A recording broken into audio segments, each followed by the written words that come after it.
नमस्कार। आप सभी मित्रों का संस्कृत कक्षा में स्वागत। मुझे उम्मीद है इस कक्षा में आपको आनंद भी आएगा और आपका ज्ञान का वर्धन भी होगा। संस्कृत अध्यापन में विज्ञान के साथ साथ हम प्राचीन पद्धति का भी अनुसरण करेंगे। मैं उम्मीद कर रहा हूँ कि आप संस्कृत सीखने के लिए बिल्कुल आतुर होंगे। और आते हैं, आज हम अपने मुख्य विषय पर हम पढ़ते हैं संस्कृत प्रवेश के लिए जो आवश्यक विषय है वह है वर्णमाला, अर्थात संस्कृत वर्णमाला। हम संस्कृत वर्णमाला पढ़ने जा रहे हैं। प्रश्न उठता है, वर्ण किसे कहते हैं? वर्ण की परिभाषा आप सबको याद है। भाषा की सबसे छोटी इकाई का नाम वर्ण है। भाषा की सबसे छोटी इकाई का नाम वर्ण है। ये परिभाषा आपको बचपन से रटी हुई है। अब मैं अपने विषय पर आता हूँ। वर्ण को संस्कृत में एक और पर्यायवाची शब्द है वर्ण का, अक्षर।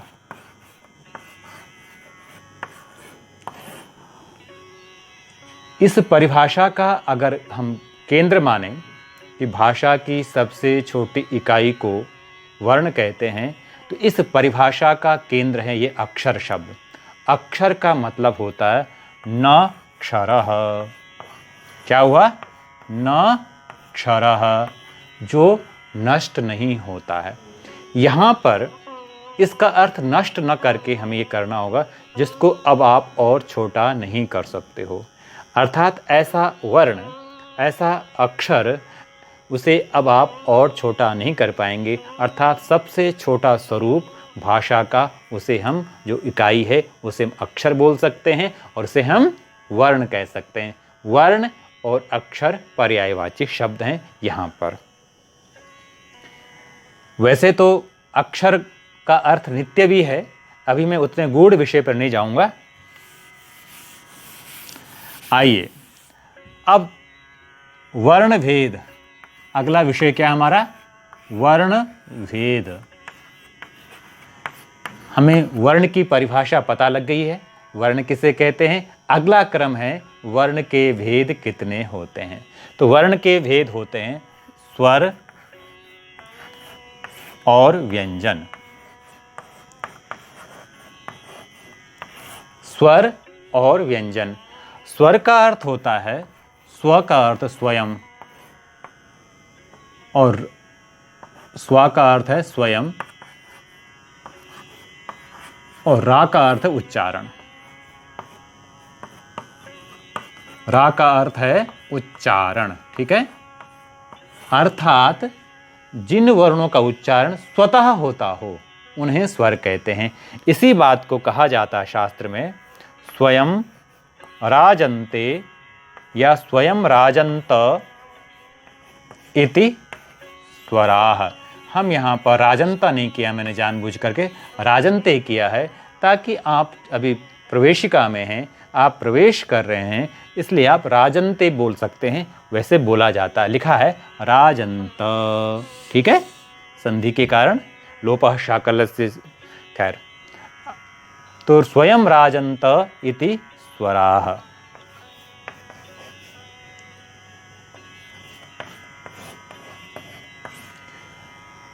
अब प्रश्न उठता है, जिन वर्णों का उच्चारण स्वतः होता है, अपने आप उच्चारण जिन वर्णों का होता है, उन वर्णों को स्वर कहते हैं। अब स्वर के भेद कितने हैं?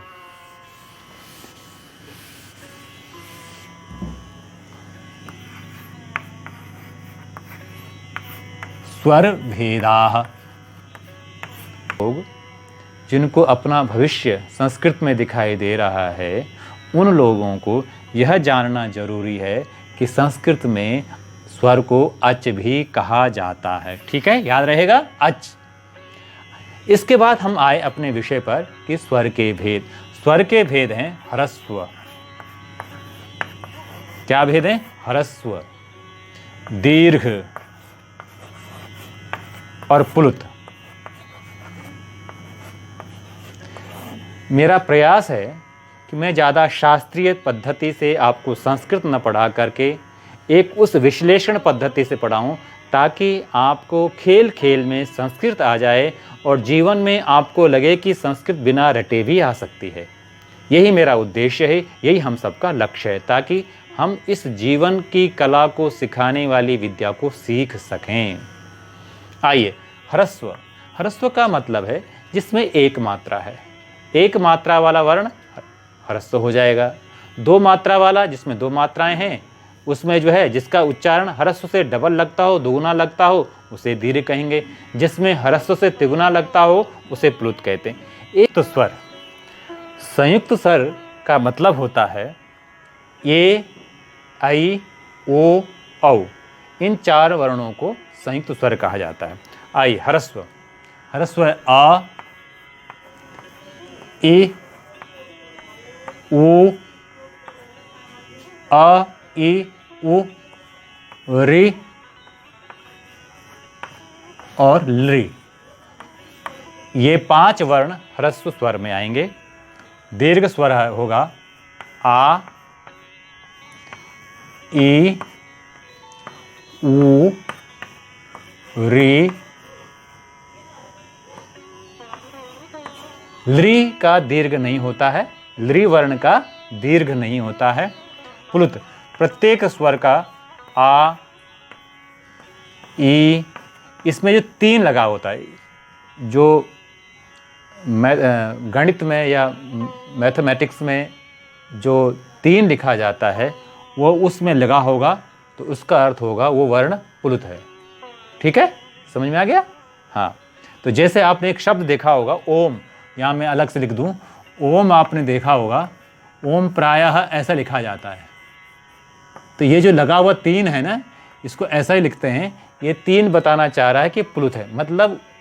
मतलब कि उसके उच्चारण में ह्रस्व से तिगुना समय आप लगाएंगे।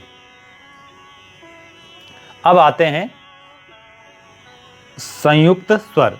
संयुक्त स्वर है ए, आई, ओ और औ।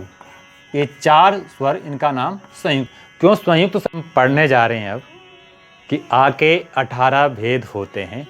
वो 18 भेद कैसे होते हैं, उसे अब हम यहाँ समझने जा रहे हैं। क्या समझने जा रहे हैं? कि आ के 18 भेद कौन कौन से हैं।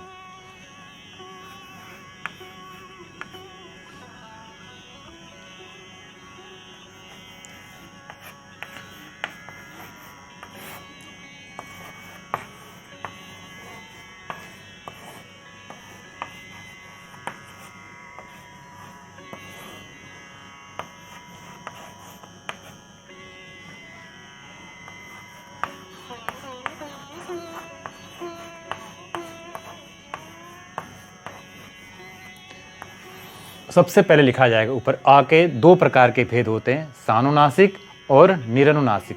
पहले सानुनासिक भेद हम ला रहे हैं।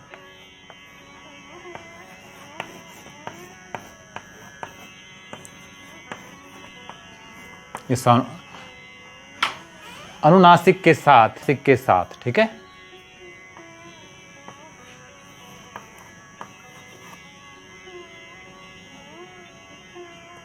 तो बिना एक दूसरा, क्योंकि संस्कृत पढ़ते समय इस बात का भी ध्यान रखना है हमें कि हमारा लक्ष्य क्या है संस्कृत पढ़ने का।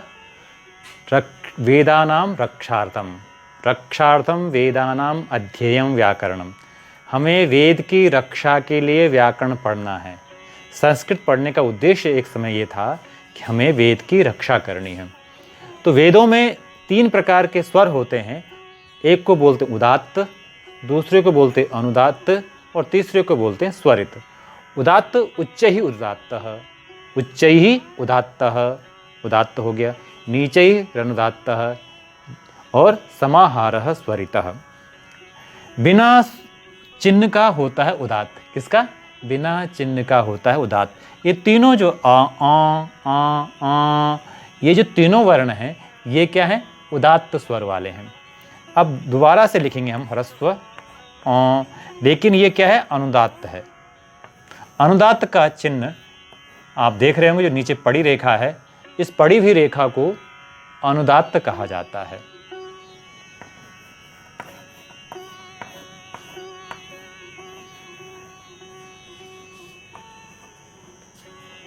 तीसरे नंबर पर आएगा स्वर, स्वरित। तीसरे नंबर पर क्या आएगा, स्वरित। स्वरित का चिन्ह अभी बताता हूं आपको। खड़ी रेखा, कैसी रेखा होगी, खड़ी रेखा, ये चिन्ह।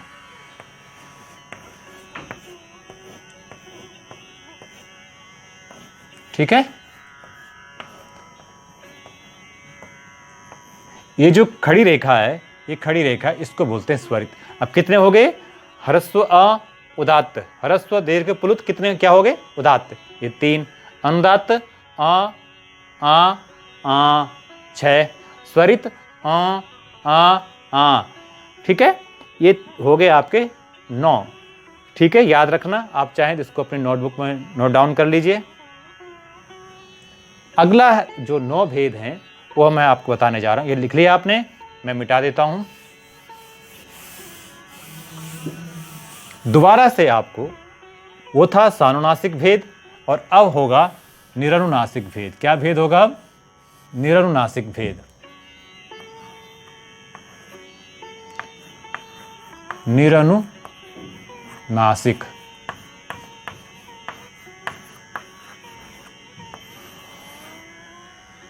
वो भी दोबारा से, इसमें कोई अनुस्वार नहीं होगा, अनुनासिक अनुनासिक नहीं होगा, दीर्घ और प्लुत।